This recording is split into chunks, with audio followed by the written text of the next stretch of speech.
자, 3학년 학생 여러분 안녕하세요. 역사 시간입니다. 자, 오늘 우리 지난 시간에 이어서 두 번째 역사 시간을 맞이하게 되었죠.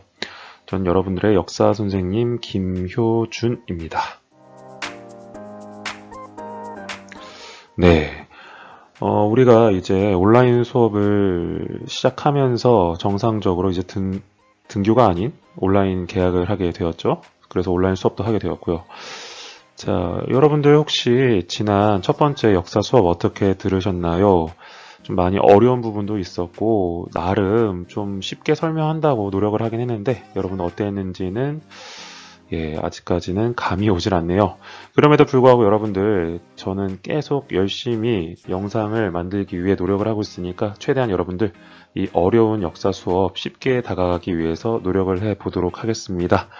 자, 그렇다면 오늘은 내정을 개혁하고 통상을 거부하다, 우리 조선 후기 관련된 내용, 우리 이제 13페이지에 해당되는 내용이고요. 우리 이 소단원 두 번째 시간입니다. 한번 내용 접근해 보도록 할게요.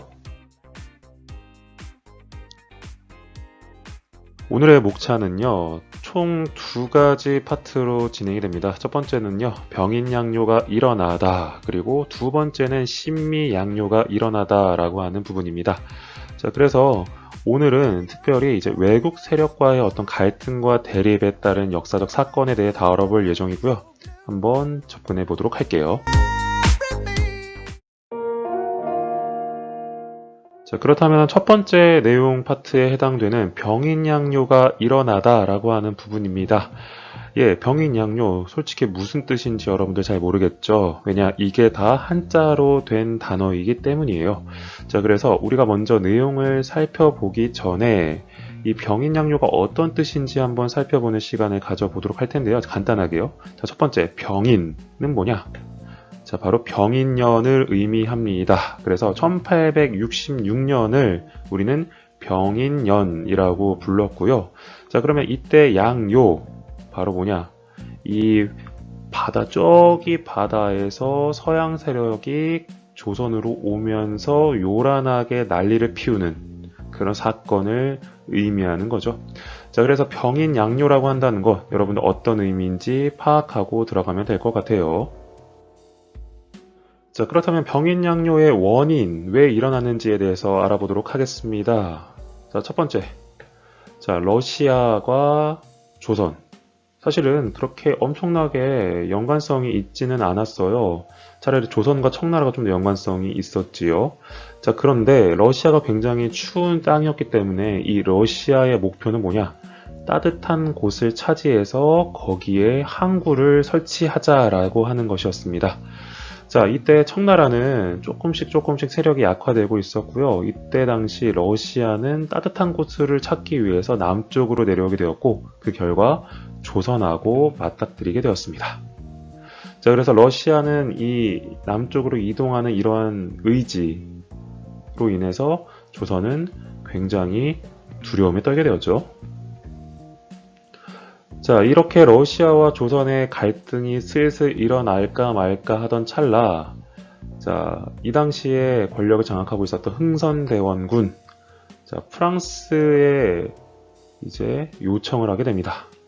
자, 이 당시 조선 안에 이제 천주교를 전파하려고 했던 신부, 이제 천주교 신부님들이 많이 이제 다니고 있었는데요. 자, 마침 이때 프랑스 신부를 찾아서 흥선대원군이 러시아의 남하를 프랑스가 좀 막아달라라고 얘기를 합니다. 하지만 프랑스 거부를 하게 되죠. 자, 그래서 흥선대원군은 조금 기분이 상하기도 하고요. 그리고 유교 대신에 천주교가 점점 조선 안에 엄청나게 퍼지게 되자 마침내 병인년에 박해를 하게 됩니다. 그래서 이게 바로 뭐냐? 자, 조선 후기에 천주교를 여러 번 탄압하게 되는데요. 이때 1866년에 이 천주교를 전파하는 신부들, 그리고 천주교를 믿는 사람들을 이제 죽인 사건에 해당되는 거죠. 자, 근데 여기에는 또한 프랑스 신부 또한 있었기 때문에 프랑스인을 조선 사람들이 죽이게 된 거나 마찬가지였죠. 자, 그래서 프랑스 정부는 이 조선에 우리 프랑스인들을 왜 죽였냐라고 하면서 항의를 하는 동시에 이 배들을 이끌고 옵니다. 그래서 이제 코를 납작하게 해줘야겠다라고 하는 그런 의지를 가지고 조선을 침략하게 됩니다. 자, 가장 이 조선의 수도였던 한양과 가까운 지역은 강화도였죠. 그래서 프랑스 군대는 강화도를 침입해서요, 이제 강화도를 점령하려고 했습니다. 자, 그래서 이때 당시에 강화도를 지키고 있었던 이제 군인들은 문수산성 그리고 정족산성에서 큰 활약을 하게 되었고요. 특히 이 양헌수가 이끄는 부대가 정족산성에서 이 프랑스 군대를 격퇴하게 됩니다. 자, 그래서 이 프랑스 군대의 침입을 막았던 사건이 바로 병인 양요의 결과라고 할 수가 있겠죠. 아시겠죠? 자, 그렇다면 병인 양요의 결과, 과연 그 이후에는 어떻게 되었는지에 대해서 살펴보도록 하겠습니다. 자, 프랑스 군대 도망갑니다. 조선의 어떤 맹렬한 방어에 결국 이기지 못하고 도망갔죠. 자, 근데 그냥 맨손으로 들어가면 너무나도 억울합니다. 그래서 어떻게 하냐? 자, 강화도에 있는 외규장각이라고 하는 왕실 도서관이 있었어요. 거기 중요한 도서들을 저장하고 있었던 곳, 보관하고 있었던 곳. 자, 근데 여기에 프랑스 군대가 쳐들어가서 왕실의 행사를 그린 의궤라고 하는 것의 일부를 약탈해 갑니다. 자, 그래서 갑자기 그냥 사라진 거예요. 예. 어느 순간 이 조선의 문화재, 그리고 오늘날의 문화재였던 이 의궤를 가져가게 됐던 거였고요. 자, 이 의궤는 얼마 전에 우리나라에 되돌아옵니다.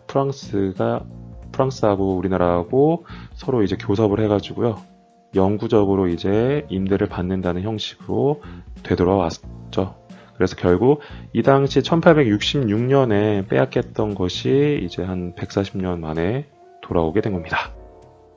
자, 그리고 또한 이 당시 프랑스의 약탈, 프랑스의 침략뿐만이 아니라 또 하나의 사건이 조선 안에 있었어요. 바로 오페르트 도굴 사건이라고 하는 것인데요.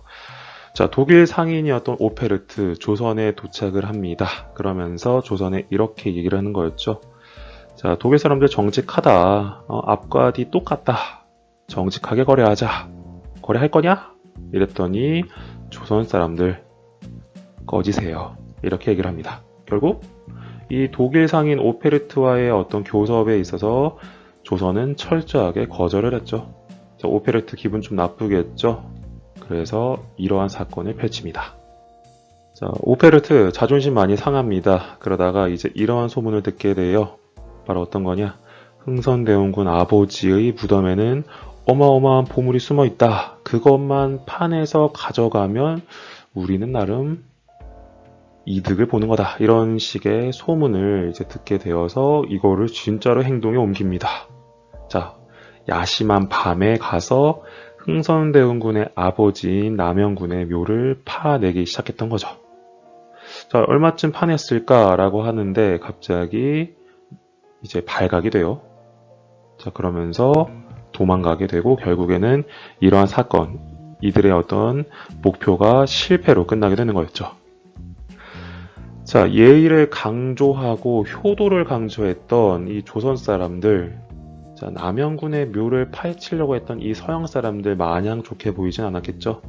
자, 그래서 결국 이 조선 안에서 서양 것들은 진짜 예의범절 단 1도 없다라고 하는 목소리가 커지면서 이 서양을 몰아내자라고 하는 여론이 점점 강해지게 됩니다. 흥선대원군은 뭐 빡쳤겠죠. 자기 아버지 무덤이 막 한 번도 보지 못한 놈들한테 막 파헤쳐지니까 말이에요. 자, 그러면 우리는 두 번째 파트, 신미양요가 일어나다라고 하는 부분에 대해서 보도록 하겠습니다. 자, 신미양요. 우리 앞에 병인양요하고 비슷합니다. 자, 신미년 1871년에 일어난 서양과의 요란한 대립과 갈등이라고 할 수가 있겠죠. 자, 병인양요는 프랑스와 조선의 갈등이었고요. 과연 신미양요는 어느 나라와 조선과의 갈등이 일어난 사건이었을지 한번 보도록 하겠습니다. 자, 처음으로 우리 이제 신미양요의 원인, 왜 일어나는지에 대해서 살펴보도록 하겠습니다. 자, 미국 상인의 배였던 제너럴 셔머노. 저기 멀리에서 이제 등장을 합니다. 그래서 이제 마침내 평양으로 와요. 그러면서 이제 평양 사람들한테 거래를 요구합니다. 자, 하지만 사람들 지금 굉장히 뒤숭숭한 분위기였잖아요. 병인양요 시즌. 네. 그래서 사람들이 거래를 반대합니다. 야, 니네하고 진짜 거래 안 할 거야. 야, 니네는 진짜 예의도 없고 멋도 없고 간지도 없고 막 이래. 자, 이런 식으로 반대하니까 이 제너럴 셔먼호 안에 있던 이 배의 어떤 선장 그리고 선원들은 마을을 약탈합니다. 그리고 또 사람들을 죽여요. 대포로. 예. 자, 그래서 이러던 찰나에 평양 관리가 이끄는 군인들이 너무나도 열을 받고 빡치기 때문에 배를 불태워 버립니다. 자, 그래가지고 이것을 바로 제너럴 셔먼호 사건이라고 하는 거였죠. 예, 제너럴 셔먼호 사건 중요합니다. 자, 제너럴 셔먼호가 불타서 많은 피해를 입었다는 소식을 접한 미국. 자, 미국 정부는 열받습니다. 니네가 감히 우리 배를 공격해? 자, 그랬더니 조선 정부, 응, 돌아가. 관심 없어. 응, 아니야. 막 이런 식으로.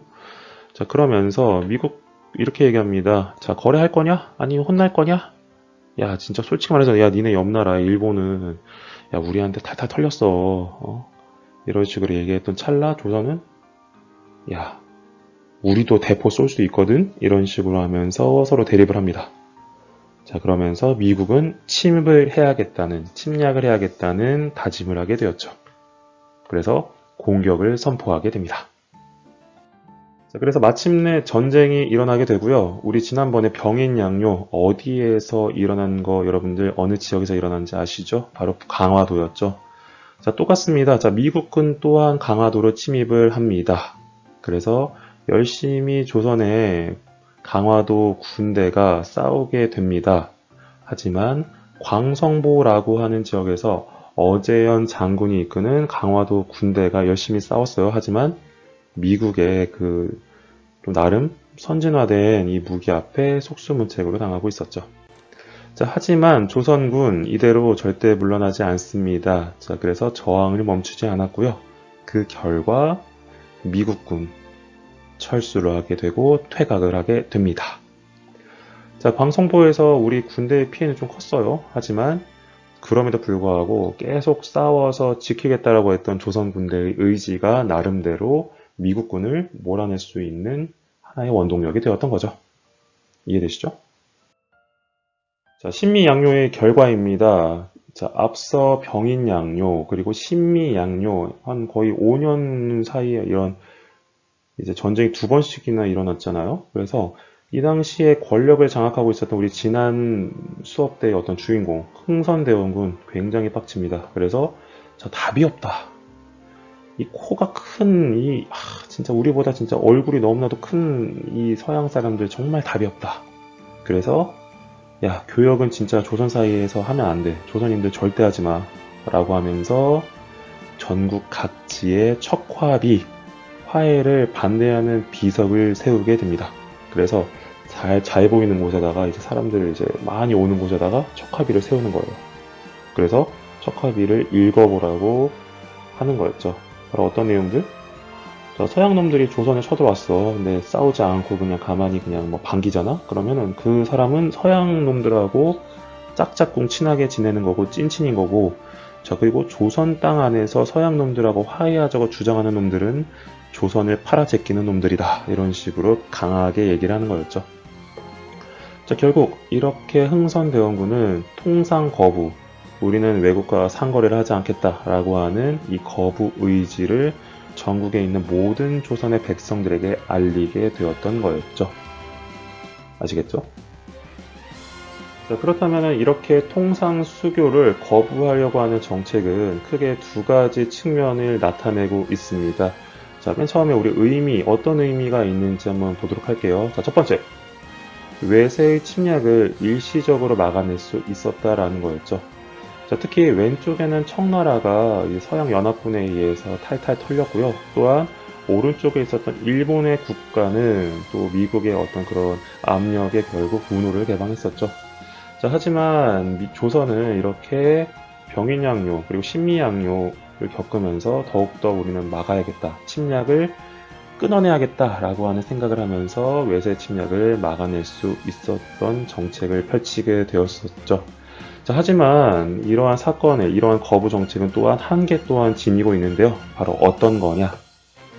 자, 바로 세계 흐름에 능동적으로 대처하지 못하고 우리가 나중에는 끌려갈 수밖에 없었던 상황에 처하게 되었던 거였죠.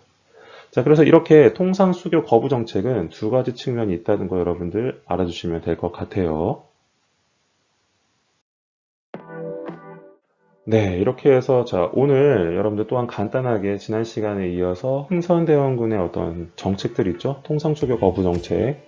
그리고 그것이 왜 일어났는지 우리는 병인양요와 신미양요를 통해 살펴보았습니다. 예, 여러분들 오늘은 조금 간단하게 이 전쟁 두 가지에 대해 살펴봤고요. 또한 그 사이에 있었던 오페르트 도굴 사건도 살펴봤었죠. 자, 그래서 이런 흐름들을 여러분들 잘 연결시켜서 어떻게 전개되고 결과가 일어나는지 잘 묶어서 이해를 하시면 될 것 같습니다. 자, 그래서 여러분들 오늘까지 이렇게 해서 또한 수업을 잘 들어주셔서 감사하고요. 우리는 다음 시간에 이제 고종의 정책에 대해서 살펴보도록 하겠습니다. 여러분들 이 영상 다 들으시고요. 우리 퀴즈 푸는 거 잊지 말아 주세요. 자, 그렇다면은 오늘 여러분들 고생 많이 하셨고요. 우리는 다음 시간에 또 보도록 하겠습니다. 여러분들 안녕.